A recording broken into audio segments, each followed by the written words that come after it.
All right, shalom, shalom. It's your brother Kasha Kwala coming back at you with another lesson, giving all glory, honor, and praises to Yahweh, by Hashem, Yahweh Shai, by Hashem HaKadosh. Double honors to the apostles and elders of the great millstone who rule and teach well. Peace, love, salutation to the elect 144 first fruit. The lesson we're going to get in today is speaking about how slowly reading is better. Okay, I might not name it that, but if you read slowly, it's better. Don't nobody care how fast you read, and showing that you can read above a third grade level. That doesn't really matter, because if you read fast through the scriptures, you're not gaining and grasping the understanding of it. Even when you speak, your speech, slow down. Speak slowly so the congregation can understand what you are trying to bring out. Okay? So without further ado, I'm going to get Nehemiah chapter 8, verse 7. It says, also Jeshua, Benai, and Sherebiah, Jamin, Akub, Shabbathai, Hodajiah, Maaseiah, Kalita, Salakia, Azariah, Jozabad, Hanan, Peliah, and the Levites caused the people to understand the law, and the people stood in their place. All right, so these men, they caused the people to understand. When you go into the word caused, in the Google definition, it tells you what to make happen. So they made them understand the law. So verse 8 says, so they read in the book in the law of the Most High distinctly. When you get that word distinctly, it means to clarify. Okay? So they read with clarity. And when you read things with clarity, you read it thoroughly. When you read things thoroughly, you usually read it slow and use emphasizing language and points. Meaning, like, if I were to read this and emphasize this, it says, so they read in the book of the law of the Most High distinctly. That's me reading this very distinctly, just as an example. Okay? That's me reading this very distinctly. So here's a word I want to say, read. It's kara, or quara. It says to call out, to recite, read, cry out, and proclaim. It says utter a loud sound. So when they were reading this to him, they were reading in a very loud tone. All right. It says to summon. All right. This is an example of the word Ecclesiastes. Salakia. The word Ecclesiastes. The word Ecclesiastes means an assembly or a church, a calling out to. It says to invite, call for. All right. And commission, appoint, call, and endow. All right. So that's what they're doing when they're reading out the book and the law. It was a calling to. All right. So they were calling out that they're reading in the book of the law, and they read it very distinctly, meaning very, very clearly. All right. They read it very clearly, and to make it to cause them to understand. Also, the word distinctly means to declare. It also means to distinguish. So distinctly is distinguishing certain things. It's a conscience. Distinguishing was from morally good and bad. Also, it's a discernment and a judgment. Okay? So not only were they calling them out to read in the book of the law, they're also calling them out to read distinctly or break it down to them. It says, and gave the sense and caused them to understand the reading. Again, caused. Cause means to make happen. So they made what happened was that the congregation started to understand because they read distinctly from the law. Okay? Now, with that being said, you saw how I read and somewhat broke down this verse. I read from comma to comma. All right? In order to study the scriptures in the correct manner, you gotta read comma to comma. You gotta understand punctuation. Okay? So when you read this, you pause. Okay, so they read in the book of the law. They read in the book, in the law of the Most High distinctly. What does that mean? Okay? After you figure that out, go to the next pause. And the next pause would be, and gave the sense. Okay, so let's see what that means. You see what I'm saying? So when you read slowly. Read slowly so you can cause yourself to understand the words of the Lord. Don't just be like, so they read in the book, in the law of the Most High distinctly and gave the sense and caused them to understand the reading in Nehemiah, which is like, no, man, stop. Understand what you just read before you move on, and then you will get the full essence of what the scripture is trying to tell you. So with that being said, I got this article right here. In the article, it says 7 reasons slow reading is actually a good thing, because being a speed reader is overrated. Now, I'm not saying there's something wrong with you reading fast or anything, but my personal preference is to read something slow so you can fully understand. What's the point of reading fast? The only reason you're reading fast is to get through it. You see? No, I want to slow down and digest everything that I am putting my eyes to. You see? Okay? So it says, number 1, the benefits of a slow reading. It can help cut stress. All right? I'm just going to read the titles of this, and Lord willing, I'll put this article in the description. It says, number 2, as you can see, they have the good burger, because Keenan wasn't that great with reading. All right, so it says it makes it easier for you. It makes it easier for you make knowledgeable connections, and that's the spirit. Okay, if you read something slowly and you fully digest what the essence of what it's trying to bring out and what it's saying, next thing you know, oh man, that links up with this. Now that links up with this. You start getting a more knowledgeable connection, because the Bible is a puzzle. All right, and when you thoroughly and distinctly, which means to clarify, go through it by reading it slowly, you will get those knowledgeable connections. Okay, that's why the scriptures say precept upon precept.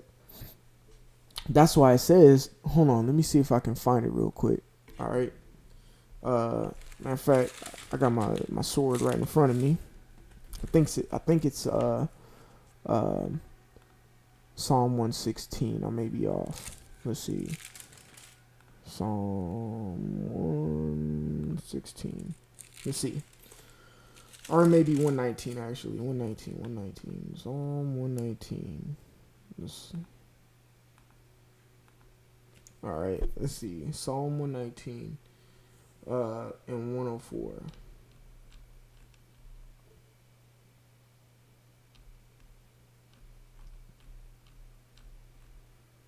Psalm 19, 104 says, through thy precepts I get understanding, therefore I hate every false way. See?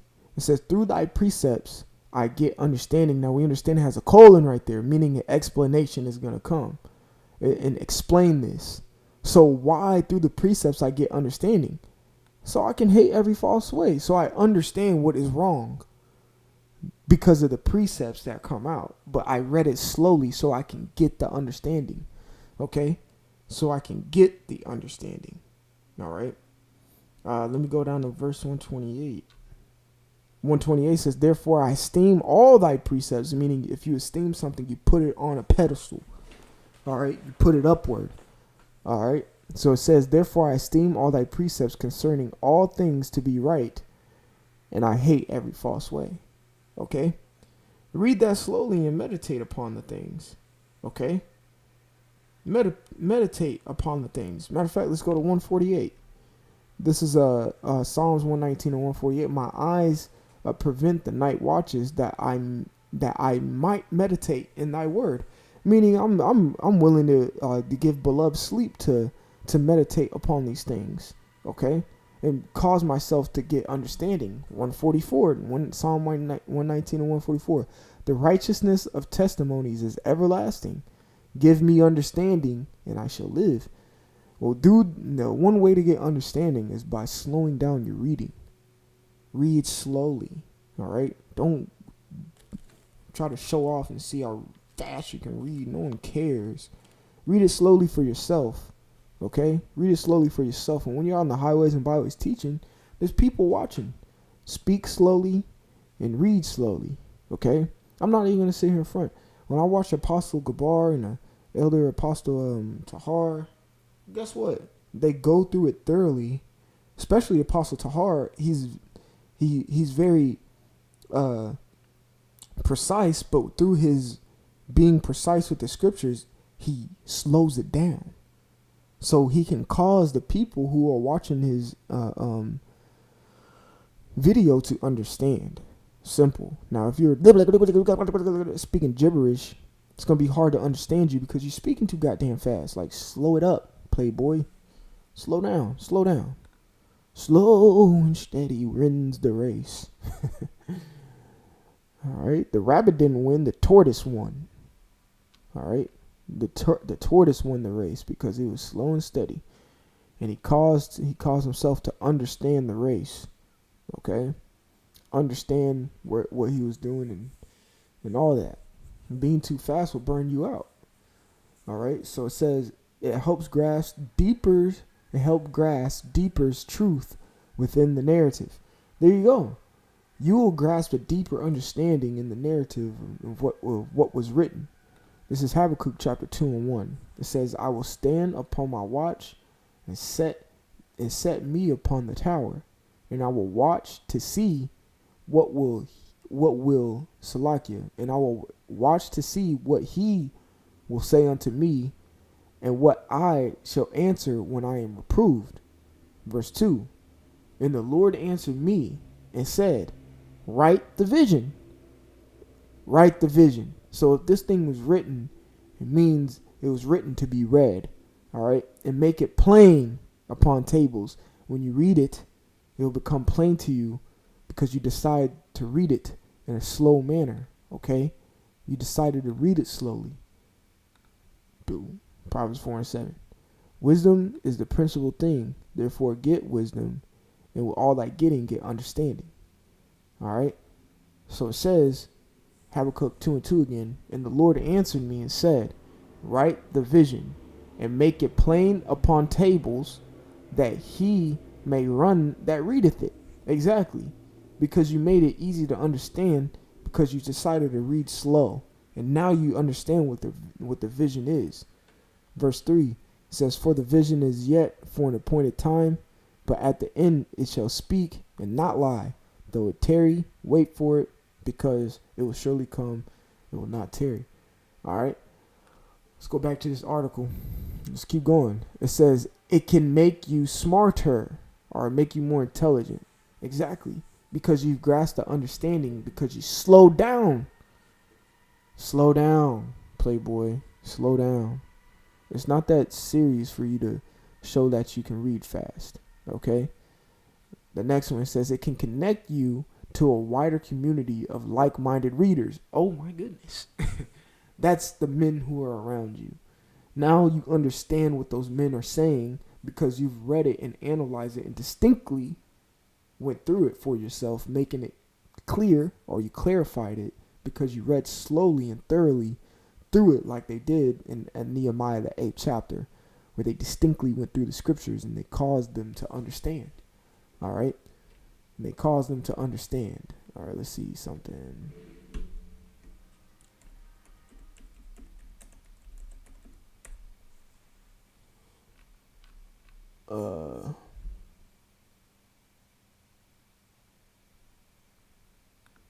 This is Revelation chapter 1 verse 3. It says, blessed is he that readeth, and they that hear the words of this prophecy, and keep those things which are written therein, for the time is at hand. So, of course, we're going to follow, blessed is he that readeth. Okay? The word readeth is onegenosko, and it means what? To distinguish, meaning what? Distinctly. All right? It says to recognize. Ooh, when you recognize something, that means you can pinpoint it. All right. It says to know accurately. Woo-wee. To know accurately. To acknowledge. And it says to read. Okay? And it says to read. It says to distinguish between, to recognize, know accurately, to acknowledge. All right? Salakia. All right. It says, let's see. Let's get the online etymology of the word read.